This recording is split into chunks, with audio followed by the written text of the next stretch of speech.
Yeah. Okay. What I'd like to do is to revisit this problem, which is the airline seating problem. And can someone tell me the coordinates here, please? That's 0,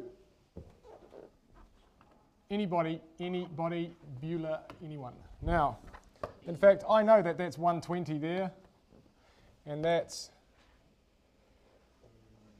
200. That's 320.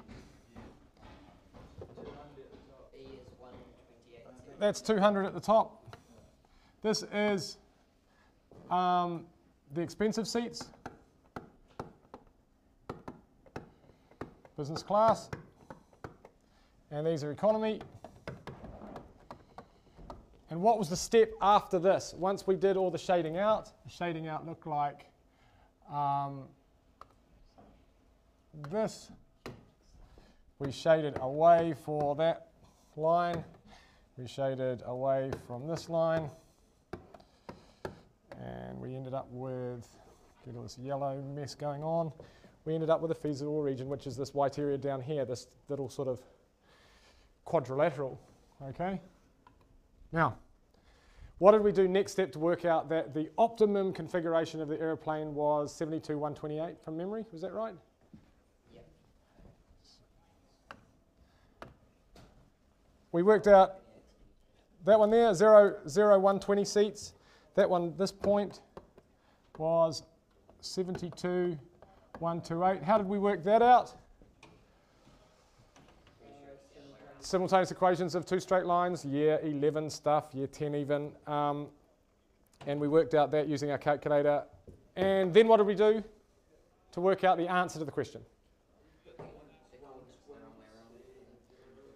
We substituted the points into the optimized function, which is the profit function. What is the profit function, please? What's it say in the book? Profit is George. Coordinates are the wrong way around. Thank you. Is it 128.72? Yeah. Good man. Okay, so that's actually the other way around. And go back to here. And this is 128.72. Okay, what's the optimizing function for this? Or the profit statement is how many watts? Yeah, no, what's the statement? What's the profit per seat for economy plus profit per seat for, what's the thing we're trying to make the most? Money. Yeah, money. Where's the statement about the money? There it is. You get $400 for an economy seat and $720 for a business seat. That's the guy we want to make as big as possible, okay? So there's this thing that says 400x plus 720y. And so all we do at this stage, this is method one, the only method that we are familiar with. Method one says substitute the corners of the feasible region into your profit statement and pick the largest of all of them. There's our method, and it works perfectly well. We put in 0, 120, and we get, the book says over there, 86,000. If we put in 128.72, we get $103,040, and 200 economy seats and no business class gives us the worst, which is 80,000. So we go, there you go, 128.72 is the answer. Now what I want you to quickly show you today is the moving line method of finding the same thing without substituting into the corners. Okay, and this is how you do it. What you do is you take the profit statement, and I'm going to copy this. In fact, I could copy it and put it over here. So we take this, and what we do is we just say, let this guy equals something. Let's just pick a random profit of K amount of dollars, whatever K is. And now, in one hit, rearrange, forget about the P, take that equation and rearrange it in one go so it's Y equals. Okay? Short answer there is we take the 400x over to the right-hand side and make it negative 400x. Our k's over here as well. Okay, you'll see soon that the k thing doesn't make any difference. And then we divide both sides by 720. Divide by 720. Divide by 720. And because we're not really interested in this, we'll just ignore it. What we've got here is y equals something x plus something. What is that? If you're going to describe something, y equals mx plus c, what is that? It's a line. Thank you very much. It is a line. And the gradient of that line is this.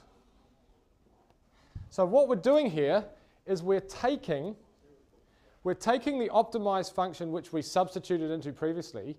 We are rearranging it and turning it into a line to represent all the possible optimization or all the possible results. And that red box, the key thing, is that guy there is the gradient, okay, of that line. So what we're going to do, if you were doing this, and you have to do this in some of the excellence questions, it's the only really way to do it, is you do this quick rearrangement and you look at this negative 400 over 720 and you draw a line on your diagram which has that slope anywhere you like. Okay, what is negative 400 over 720, 40 over 72? What is that? Can someone quickly just go 40 divided by 72 on their calculator? In fact, relax, I've got one right here. 40 minus 5, yeah, great, 0.5 recurring, which I think is 5/9.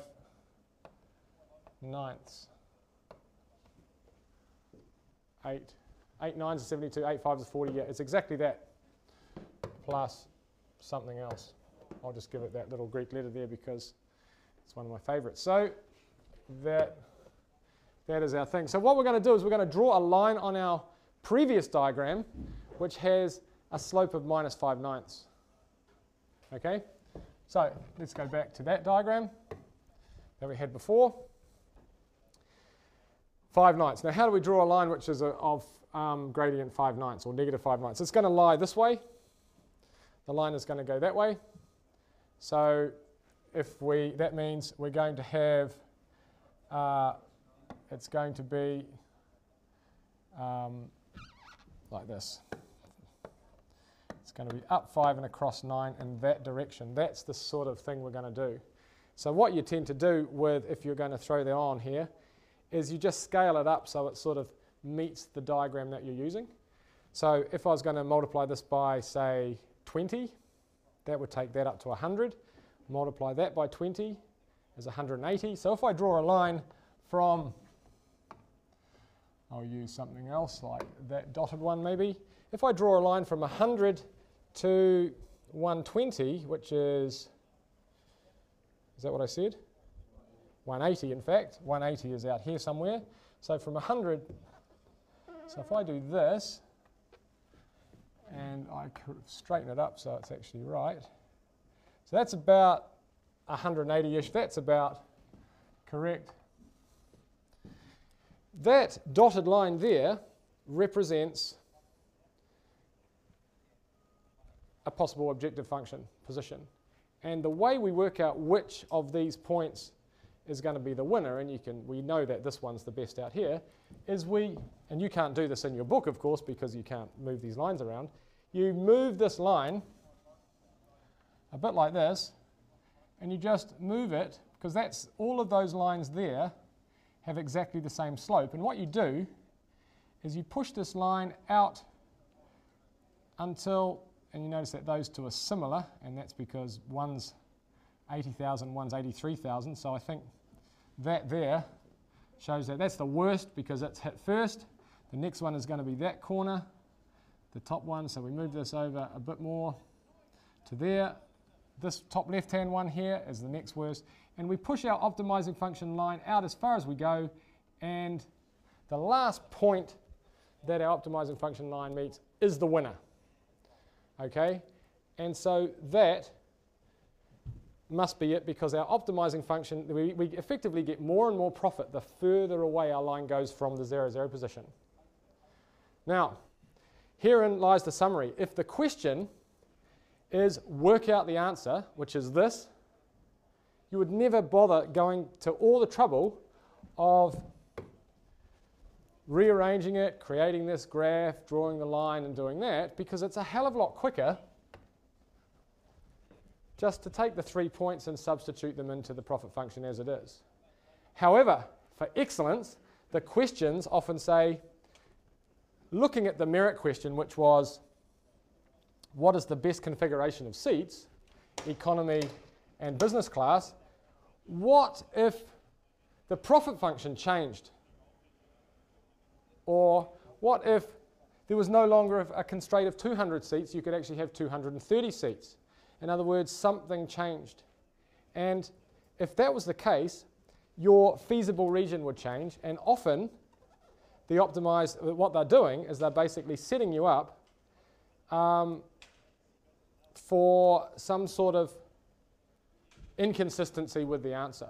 And that is easily spotted using the moving line method, and very, very difficult to spot if you don't. Okay, so what I'm talking here is a method which we reserve for the excellence questions fairly much only. And because you can't do them any other way. So this moving line method is a way of doing the whole thing without working out the corners, but working out the corners is certainly the easy way at the merit level. Yep. Don't just look at it and go, well, obviously that point is furthest away. Yeah, true, but what if, I mean, what affects that line there, the dotted line? Profit. True. So we could manipulate this. We could make the profit change so that 720 was like 1,000 or something, and that changing it to 1,000 would cause this to change, and it's possible that at some point we're going to get that effect. Okay, so our constraint diagram hasn't changed one bit, but because the profit statement, suddenly there's a whole lot of profit in the really expensive seats, then our optimizing function spins around here, and look at that. That point there is now the guy we want. Or, as often in a lot of the questions, is they change the optimize function so that you get this sort of effect. You get the idea? They say, what if the profit on this changes, and you're expected to spot that, hold on a minute, now the optimized function is actually parallel with one of these, which means what? What does that actually mean in terms of your answer to the configuration of your airline? Well, there's now there's more than two. There's all of these ones here. All of those there now technically give the optimized, or give the maximum. And what do you then have to consider? There's a tricky one, because we're talking about seats on an aeroplane. A lot of those points won't be whole numbers. So only the whole numbered ones on that line are going to be the solution. This is what we're talking about for excellence. Okay. To complete that question on page 242, to get 128.72 is fairly much merit if you had to write the equations yourself. And changing the optimized function, speculating on what would happen if that changed, gets you into the excellence part, and that's when this line thing is really useful. Okay, so that's sort of it. And as I say, if you're just after solid merits and all this stuff, then you won't ever create one of these. But if you want to be able to answer the question on changes, then you definitely need it.